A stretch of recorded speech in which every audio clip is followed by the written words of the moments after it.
مسئلہ صرف اتنا ہے کہ تم نے راہ فرار اختیار کر کے یہ بیان کر دیا ہے کہ نہ تم علمی، نہ تم کتابی اور نہ تمہارے پاس کتاب ہے، اور جو تم نے یہ بات ثابت کری کہ میں مناظرہ کی اہلیت نہیں رکھتا اور میں نرا قسم کا جاہل ہوں، تمہارے اس بات کے اندر میں آج تمہارے ساتھ کھڑا ہوں کہ تم نے بہت اچھا کیا کہ اپنے آپ کو ایکسپوز کر دیا، اپنے آپ کو اپنے اسٹوڈنٹ میں بیان کر دیا کہ تم نے جس کی اتباع کی، تم نے جس کو اپنا امام کہہ دیا، وہ اعلیٰ قسم کا جاہل ہے، مناظرے کے میم کی بھی وہ قابلیت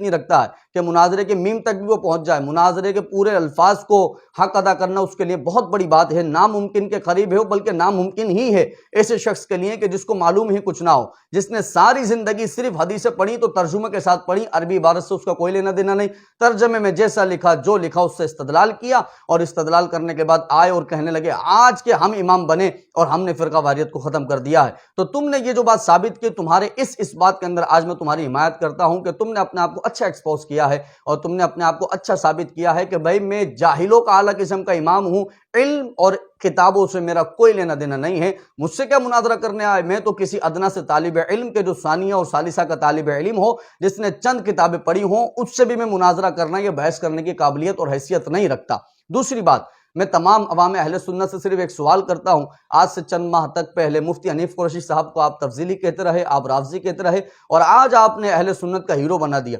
مفتی حنیف قریشی صاحب کو۔ تو میں آپ سے سوال کرتا ہوں حضور، ہمارے نزدیک اہل سنت کا ہیرو وہ ہے جو عقیدہ اہل سنت و جماعت پر کامزن ہے اور پختگی کے ساتھ کھڑا ہے، امام احمد رضا خان فاضل بریلوی رحمۃ اللہ تعالیٰ علیہ کی تعلیمات پر عمل کرنے والا ہے، وہ ہمارے نزدیک ہیرو ہے۔ کوئی بھی انجینئر مرزا کو شکست دینے والا ہمارے نزدیک ہیرو نہیں بنتا ہے۔ مفتی طارق مسعود بھی تو کتابیں لے کے پہنچے تھے ان کے اکیڈمی کے باہر، تو کیا آپ کے نزدیک مفتی طارق مسعود جو ہے وہ ہیرو بن گئے؟ آپ کہیں گے نہیں جی حضور ان کے تو عقیدے ہی خراب ہیں، تو مفتی حنیف قریشی صاحب کے بھی بہت سارے عقیدے اس وقت خراب ہیں صحابہ کرام علیہم رضوان کو لے کر، اور سب سے بڑی بات یہ ہے کہ جب ان سے صحابہ کا سوال کیا جائے تو یہ کہتے ہیں کہ میں تمام صحابہ کو قطعی جنتی نہیں مانتا، صرف انہی صحابہ کو جنتی مانتا ہوں جن کا نام رسول اللہ نے اپنی زبان سے جاری کر دیا ہے، باقی سب کو میں اپنے گمان کے مطابق جنتی مانتا ہوں، قطعی طور پر جنتی نہیں مانتا۔ معاذ اللہ ان کا عقیدہ تو یہ ہے کہ کل قیامت میں یہ بھی تو ہو سکتا ہے کہ اللہ تبارک و تعالی ہم جسے صحابی سمجھ رہے ہوں، اللہ اس کو جو ہے وہ کل جہنم کے اندر داخل کر رہا ہو، ہم جسے یہ کہیں کہ وہ جنتی اللہ تبارک و تعالی اس کو جہنم کے اندر داخل کر رہا ہو،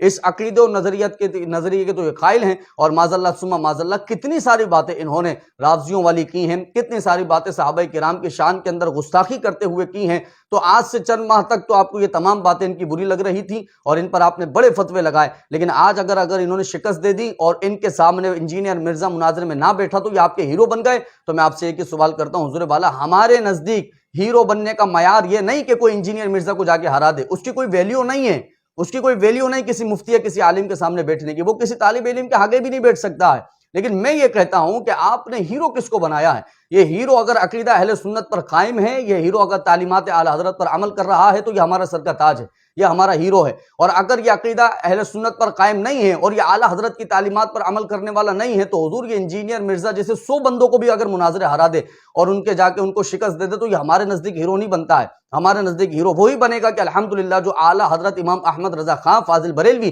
رحمۃ اللہ تعالی علیہ کی تعلیمات پر عمل کرنے والا ہے۔ تو خدا را آپ کسی کو لیول دینے کے لیے، اسٹیٹس دینے کے لیے ذرا سا اس کے عقائد پہ ذرا چیک کر لیا کریں۔ ہمارے نزدیک پھر کہہ رہا ہوں اہل سنت کا ہیرو بننے کا معیار انجینئر مرزا کو ہرانا نہیں ہے، بلکہ جو تعلیمات اعلی حضرت پر عمل کر رہا ہے، قرآن اور حدیث پر صحیح معنوں میں کامزن ہے، وہ ہمارے نزدیک ہیرو ہے۔ اب چاہے وہ مفتی حنیف قریشی صاحب ہو جائیں یا پھر کوئی سے مفتی ہو جائیں، لیکن اگر ان کا عقائد کمزور ہیں اور عقیدے میں ذرا سی چھیڑ چھاڑ ہے، صحابہ کے لیے مشکوک عقیدے ان کے ذہن میں اور ان کی زبان پر جاری ہوتے ہیں، تو وہ خدا را وہ ہمارے نزدیک واللہ باللہ ہیرو نہیں ہے۔ ہمارے نزدیک ہیرو وہی ہے جو اعلی حضرت کی تعلیمات پر عمل کرنے والا ہے۔ الحمدللہ ثم الحمدللہ۔ تو اللہ رب العزت سے دعا ہے کہ جیسے یہ اس دفعہ ذلیل و رسوا ہوا ہے، اس طرح اللہ اس کو اور ذلیل و رسوا کرتا رہے تاکہ یہ ایکسپوز ہو جائے انجینئر مرزا، اور لوگوں کو پتہ لگ جائے کہ یہ جو دین سکھانے بیٹا ہے یہ اصل میں گمراہ کر رہا ہے، اس کا دین اور دین اسلام سے کوئی لینا دینا نہیں، اور اس کے عقائد و نظریات جہنم میں لے جانے والے عقائد و نظریات ہیں، جنت میں لے جانے والے عقائد و نظریات نہیں ہیں۔ اللہ رب العزت سے دعا ہے ہم سب کو ہدایت کے راستے پر قائم و دائم رہنے کی توفیق نصیب فرمائے۔